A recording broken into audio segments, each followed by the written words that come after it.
नमस्कार मित्रांनो, मराठी स्पेशली आपल्या यूट्यूब चॅनलमध्ये आपलं स्वागत आहे.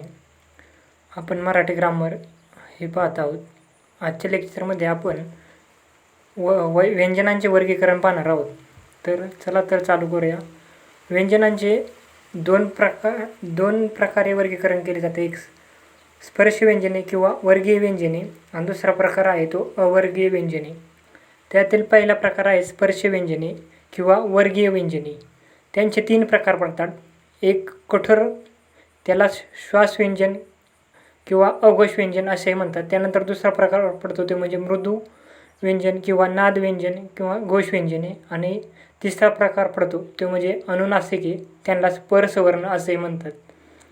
तर पहिल्यांदा पाहूया कठोर व्यंजने. कठोर व्यंजनामध्ये एकूण 10 व्यंजने आहेत. पहा, क, च, ट, त, प ही आणि त्यानंतर ख, छ, ठ, थ आणि फ ही कठोर व्यंजने आहेत.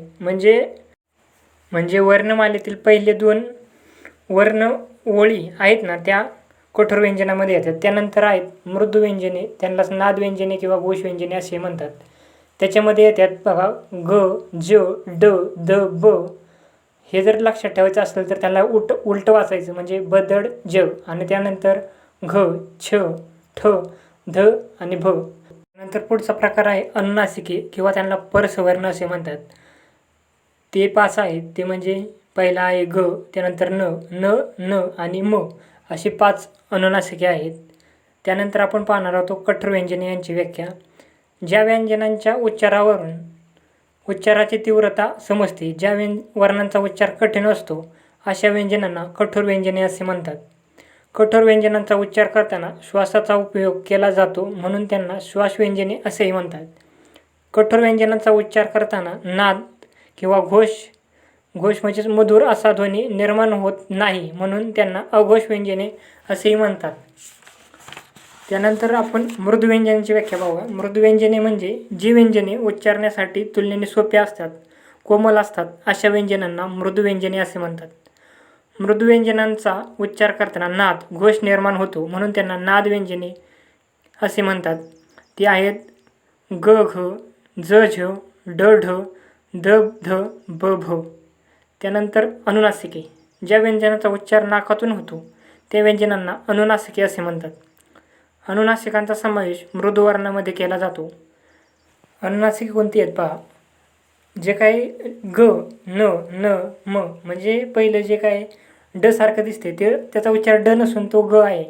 त्यानंतर आहे ग, न, न या अनुनासिकापासून सुरू होणारा एकही शब्द मराठी भाषेमध्ये नाही.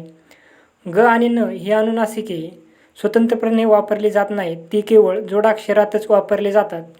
उदाहरणार्थ वाङ्मय, चंचल. स्पर्श व्यंजने म्हणजे कठोर व्यंजने प्लस मृदू व्यंजने अधिक अनुनासिके. त्यानंतर आपण पुढचा प्रकार पाहतो अवर्गीय व्यंजने.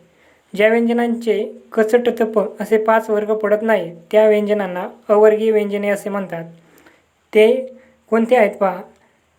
तर अर्धस्वर, उष्मे, महाप्राण आणि स्वतंत्र वर्ण अशी ही अवर्गीय व्यंजने आहेत. या व्हिडिओमध्ये आपण इथेच थांबूया. धन्यवाद.